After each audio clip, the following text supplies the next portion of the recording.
Miss Secretary, can you say student who are absent today? And pick up the physical paper under the chair and please arrange your chair accordingly. So before anything else, so let me introduce our classroom rules. So first, to respect everyone. So treat all teachers and classmates with kindness and use kind words, action, speak politely and avoid hurting others, and listen when someone is talking. So pay attention and do not interrupt. And first, enter and exit quietly. So follow classroom procedure calmly and stay on task or focus on your work and do your best, especially our journey activities. So I want you to recall our previous discussion. So I want you to group into four. So group 1, diri ka na fit. Group 2, group 3. O sa last is group 4. So I want one representative each group for para magpasa ilang kuan.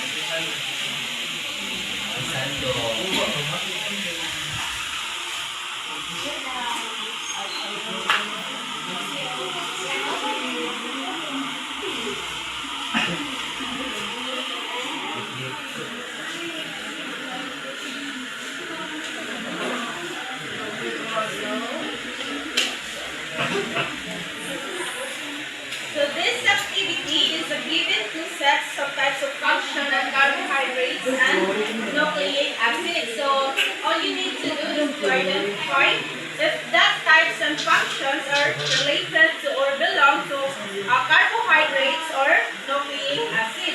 So if i-attach lang ninyo dinaasa ka na ang kuan, so i-provide na ako mga material. So this activity I will be given in 5 minutes only for the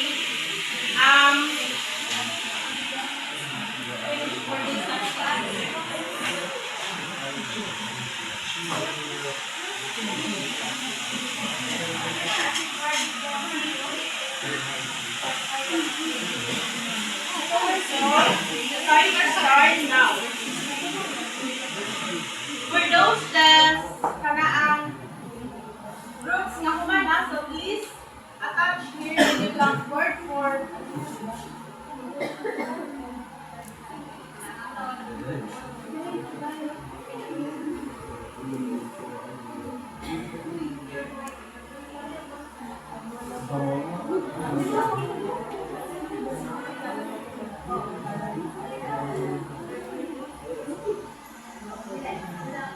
Nakagets na sila dahil sa instruction. Nakagets na sila. O, tala sila. O. Nakagets na sila sa instruction.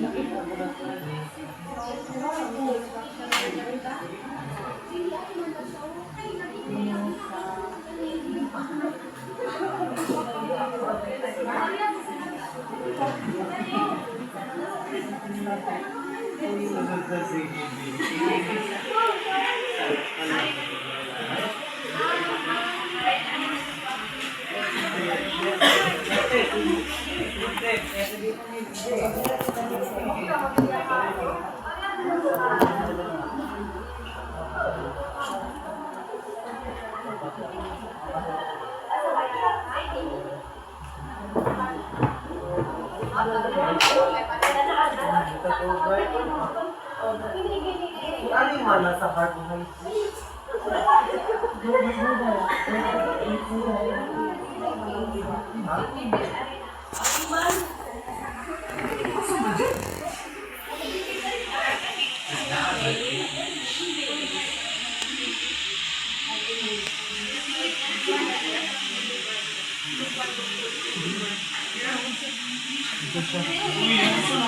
ang mga carbohydrates.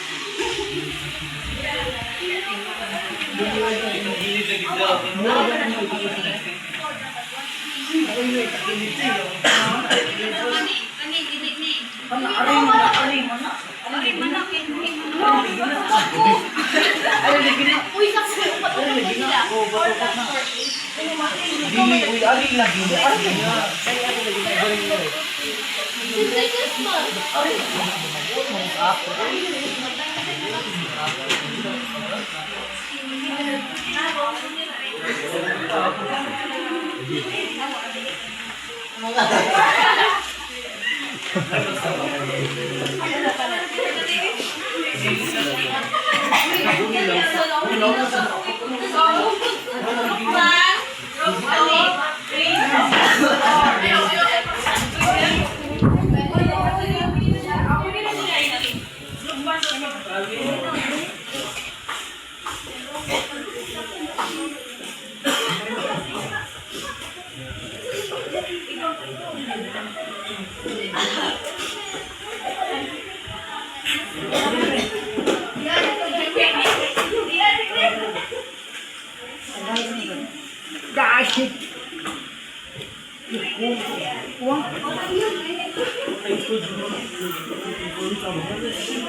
So, are you done? So, for those subjects is, it's almost a correct your answer. So, it means you already learned our previous discussion. So, with the same groups, so let me introduce our next activity, which is to fix the puzzle in shortest period of time. So,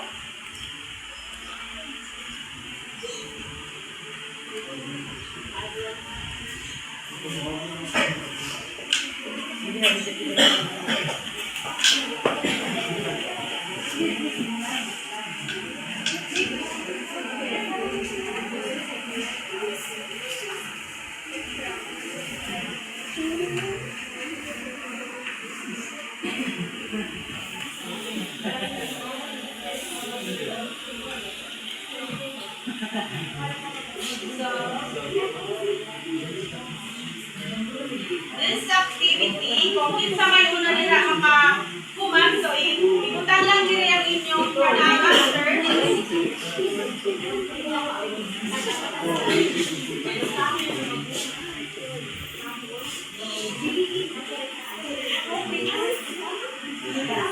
So, na-additional na 5 points kung kinsa mo'y mga unaog ang answer nga puzzle.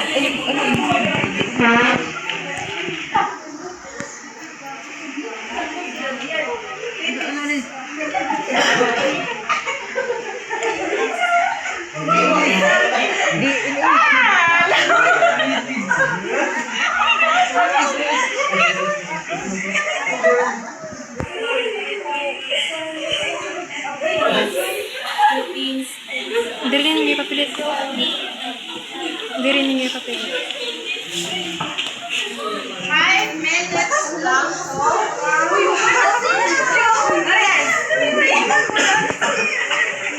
Pinakayo ang pinaka-first. Uy, protein! Atin mo. Vitamin!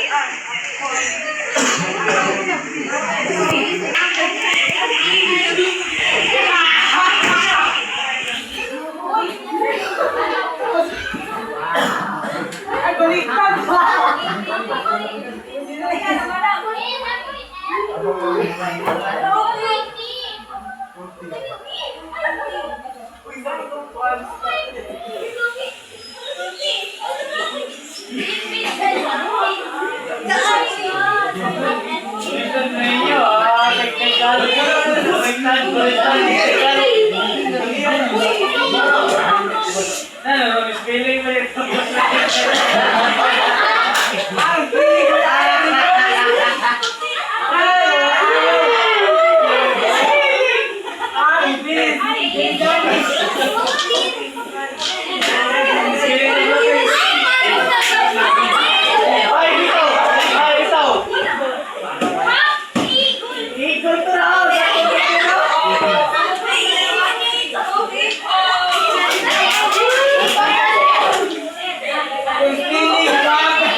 Kasi nang ulit ko activity ko kasi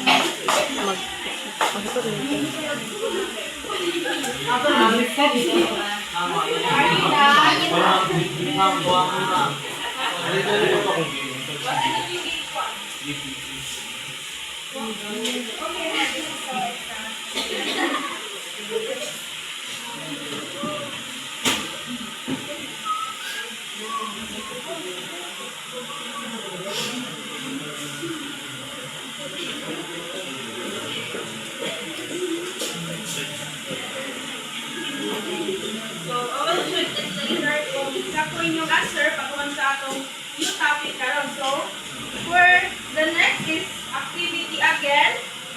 For the last activity. So, group 2 lang sila. Group 1, 2 groups lang sila. So,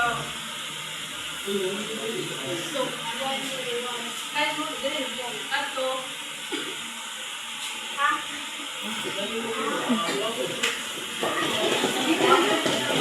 So, for the instruction, all you need to do is to classify the given set of foods into lipids and proteins. So, if you think that sanaan food is related to lipids, then lalagyan nyo is same process of in lab.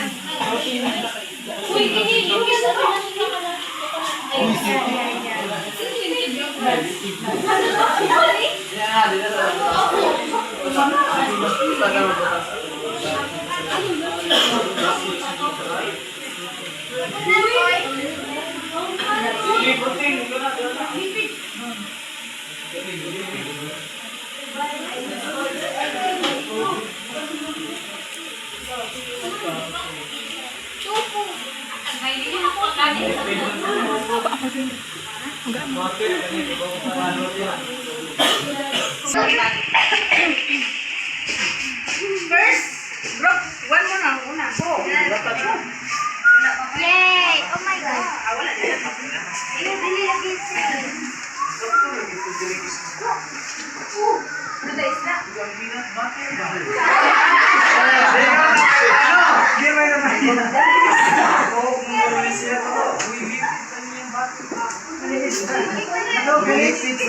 Uy, lipid sa butter ginagawa na butter.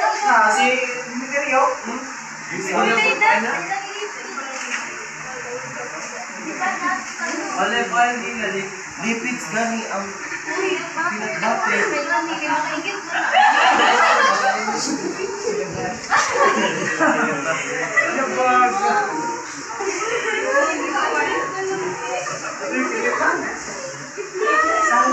Salmon.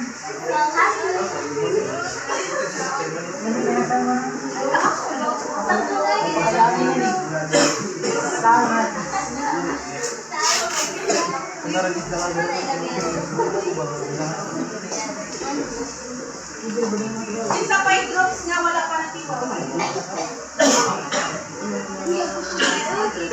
So, I will click this later after our discussion. So, for more energy for this afternoon, so let's start, guys. So, stand up again. Spread, guys.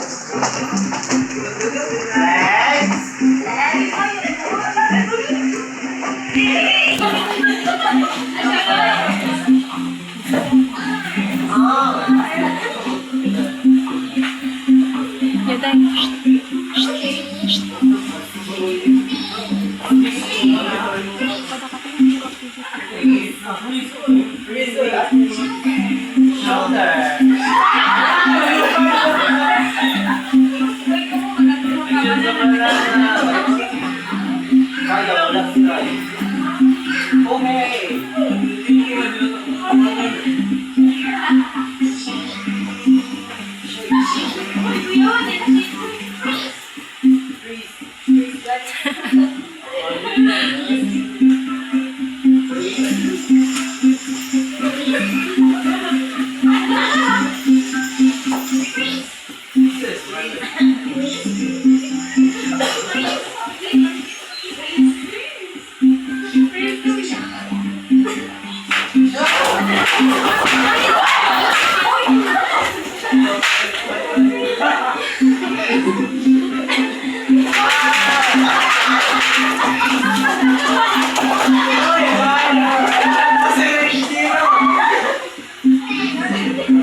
Na-energize na ba ang tanan?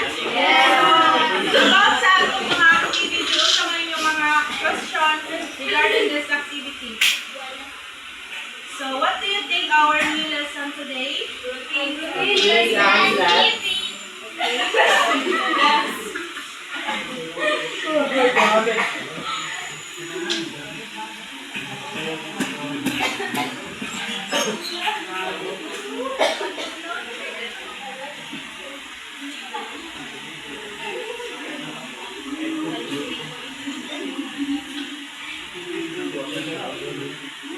our topic today is talk about lipids and acids.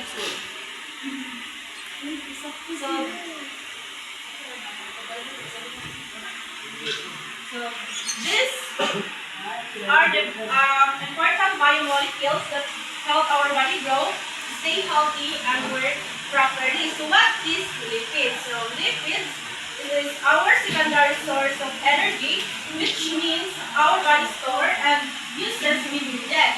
And also our fats and oil in our body, and it contains the element of carbon, hydrogen, and oxygen. So these are the basic elements of our body. And there are three categories. So everybody read.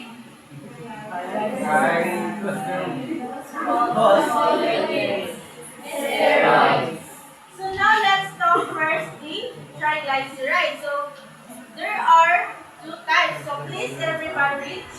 Fats, solid and room temperature. Oils, liquid in room temperature. So the simplest understanding for these two types of triglyceride, always remember that fats is the form of the animal's insulation or warmth, and for the oil is a usually form of plants, and both is the stored energy source. And for three main parts of fatty acids, so there are hydrocarbon groups, methyl groups, and acid group.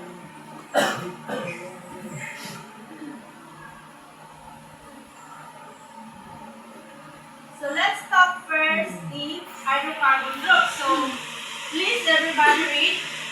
Long chain of carbon and hydrogen.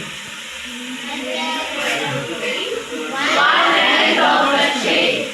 Acid group. The parts that make it an acid. Okay, for the hydrogen group, the puno is a long chain of carbon and hydrogen, or it is composed only the elements of carbon and hydrogen. And for the methyl group is the end of the chain. So this methyl group is consisting the one carbon atom and bonded for two hydrogen. While the acid groups is the part that make it an acid. There are amino acid group and carboxyl acid group. So it's easy to differentiate between these three groups: the hydrogen carbon group, methyl group, and acid group. So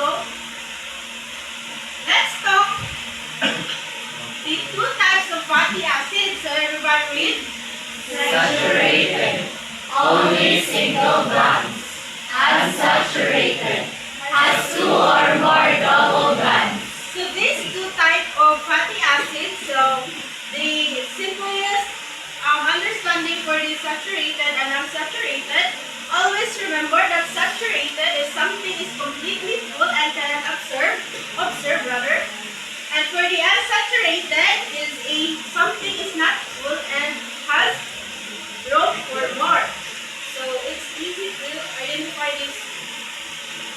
to fatty acids. So now let's proceed to the phospholipid. It's made of glycerol plus 2 fatty acids plus phosphate group. So this phospholipid is the help form of cell membrane of the outer covering cell. While the steroid is made of connective carbon rings. For example, the cholesterol help make hormones like testosterone and estrogen, vitamin D, and plasma membrane.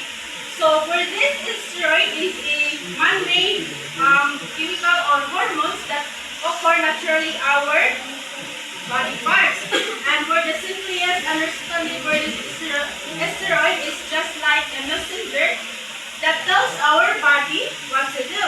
So, and next is the uses of lipids. So there are two, the long-term energy store, production of cell membrane. So this uses of lipids is just like a battery backup. For example, if you eat more, less hungry, right? So this uses of lipids is very important to our body because they have a long-term energy store. So understand ba class? Yes, ma'am. So now let's done our lipids. So now let's proceed our protein. So what is protein? So everybody read. Are large molecules made of amino acids, present in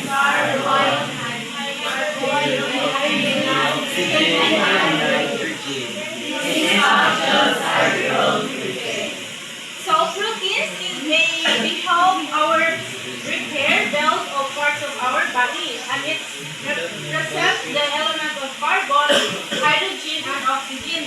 So sa lipids is puno na sila ka elements, the carbon, hydrogen, and oxygen. But here in the proteins is upat na sila. Ang naadang nila is ang nitrogen. And for the function is growth is to help in support, build and support. And for the repair is to help the fix the connective tissue. And there are two types of proteins, the structural and globular. So for the structural is build things or to support, and for the globular is travel through the body independently. So there are, the globular is siya moves, and there are specific job or function. So it's easy to differentiate between these two types of protein. So the structural in proteins, there are three. Everybody read. muscle tissue, actin and myosin, keratin, hair, nails, rhizomes, collagen. So first is actin, muscle tissue, the actin and myosin, or the help muscle moves. Muna ang sa atong muscle tissue. But in the keratin, muna siya ang mag-give them strong. While the collagen is just like a glue that support of our connective tissue or keep the skin firm. So always remember the structural is a build or support. For the globular proteins, there are four. So let's talk first the hemoglobin or carries oxygen in the blood using iron. So for this, hemoglobin is our red blood cell that carries the parts of our lungs. That's why we inhale and exhale properly.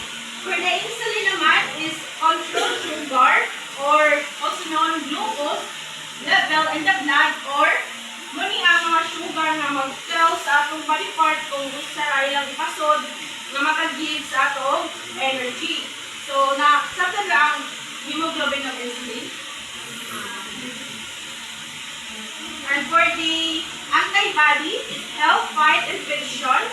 For example, the viruses, bacteria, but made by of white blood cells. So this white blood cell is very important to our part of our cell. Kaya mamay ang fight, especially the bacteria and viruses. And for the enzymes, it help to chemical reaction faster in body. So muni ang mag-cause sa atong help faster digesting food kung sa atong ginatake every day. So muna siya mag-process sa atong digesting food. So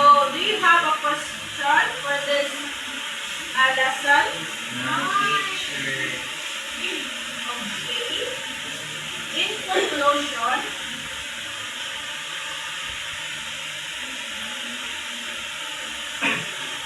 Everybody read. Lipids and proteins are very important biomolecules in our body. Lipids give us energy and help build our cell membranes, while proteins help in growth, repair, and many body functions. Without lipids and proteins, our body cannot work properly. So, do you have a question for this discussion? No. So, thank you for listening. So, we proceed our quiz time. So, get 1/4 for answering the following question.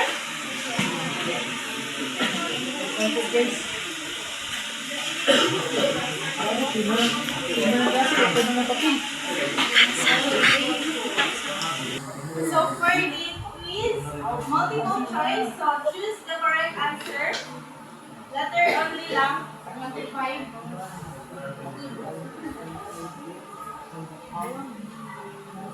Only 5 minutes to finish your quiz. Okay.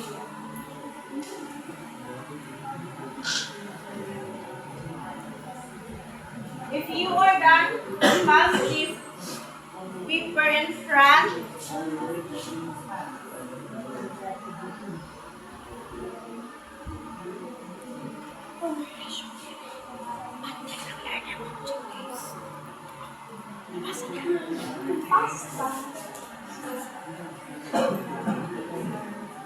Are you done, class?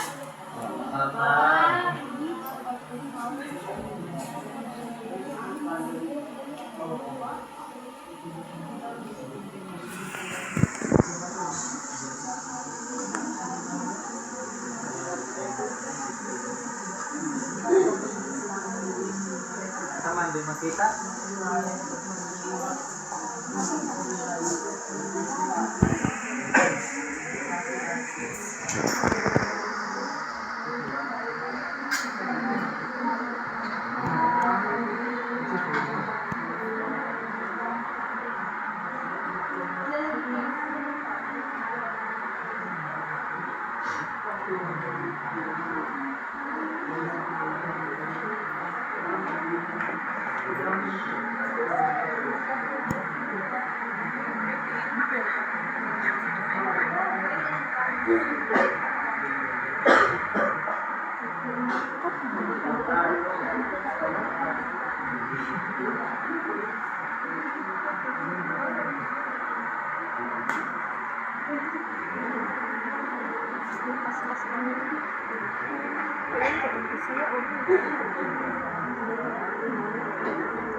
Are you done, class? Yes, ma'am. Okay, pass. Forward.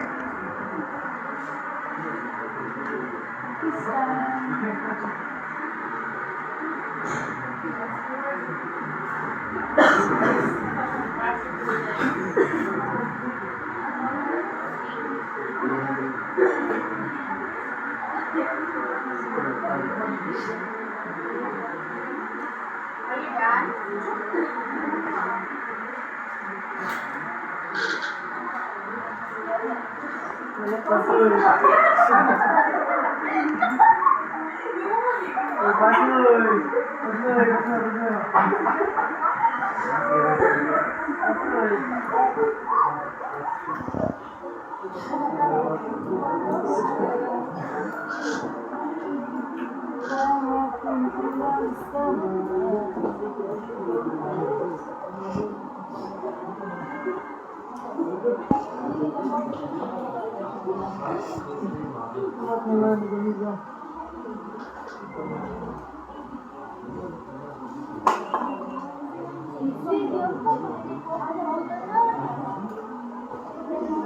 Are you done, class?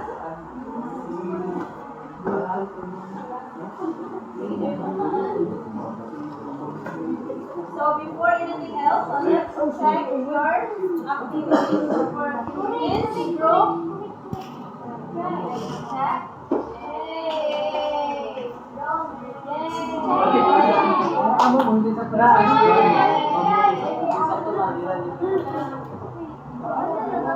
So let's answer this one question. So what do you think the answer for number one is? Everybody read. Since our boundary known as